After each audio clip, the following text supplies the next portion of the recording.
This afternoon, there are concerns about alleged attempted entry of jihadists into the country through the Upper West region.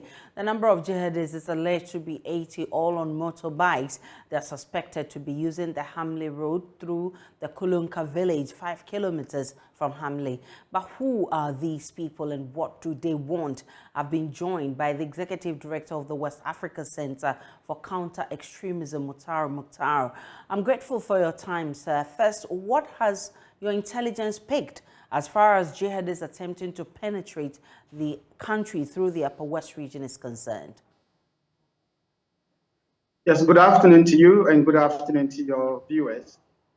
Yes, we are receiving reports of some infiltration of individuals from the northern border, particularly, specifically in the Upper West part of the border into our space. But at the moment, I would like to state strongly that there are several reports that come in the form of rumors that we are dealing with. So we have to be careful in the manner that we do not create alarm, we do not exaggerate the reality of what is happening. There are videos that I have seen and the other narratives that I have seen in terms of jihadis or so-called jihadists or motorbikes in here. That's not appears to be rumors at this moment. But we also have other situations that have been confirmed in terms of individuals who have come into Ghana from Burkina Faso seeking refuge, running from the increasing violence in Burkina Faso. So generally, there are things that are, situations of people moving into this space in the Upper West part of the border. But we have to be careful not to exaggerate it and not to create escalation in terms of in terms of panic. And so it's a developing situation that we are learning, as we speak now. So in the event that we're having such people, who are they and what exactly do they want? We know that this threat, it's not new. It's been a developing threat.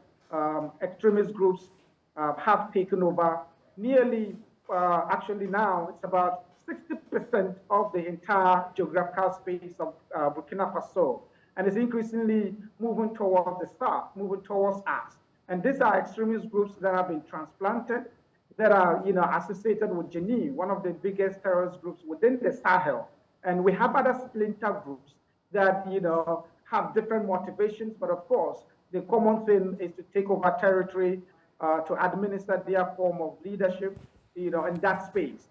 So we have disparate groups of people in that space. And this threat has been moving towards us. And that is why we have to take what is happening seriously. But do you possibly know why any such group will target Ghana? Ghana has been, part of the mix of countries along the coast, the Gulf of Guinea, that have been targeted or seen to be part of the targets of extremist groups. It hasn't been today. At least in the last 6 years, Ghana has been part of those, countries that have been targeted, and not particularly for any particular reason. It is because extremist groups are looking to take over territory, are looking to target countries that they consider as partners of their own target country. So for instance, if you constitute a belligerent force against terrorism in West Africa, which means that you are part of the contingent of efforts against Boko Haram or ISIS or any such associated groups, you could be roped in as a target. If you're supporting Western counterterrorism programs, especially in a very visible, apparent form, you could be targeted by extremist groups. And so these things are part of a mix of, factors that could lead to that. And also, some of the situations we have looked at, you do not necessarily need to target terrorist groups to become part of their targets. It's just like saying that because you do not, make enemies, you will not be enemies of other people. It doesn't work like that, especially groups that are looking to extend and expand their brand of religion and their brand of leadership. It is independent of whether you are a traditional enemy or not. And so Ghana is part of those countries that they have targeted.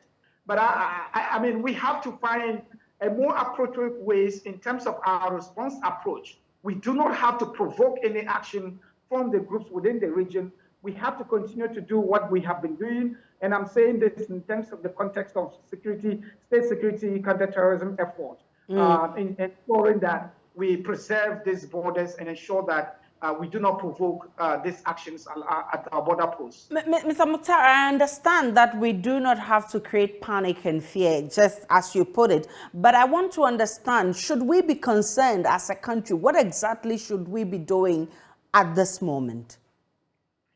We should be very concerned. This is a threat that is very complex. It's complex for everyone, both state and local community or citizens. And so we have to be very concerned. What we should be doing, one, is to create a situation where state actors and stakeholders like civil society organizations are engaged actively in educating the local population to understand this phenomenon and how to respond. How to ensure that people willingly volunteer information to relevant security authorities. How do we ensure that we verify information before circulating it?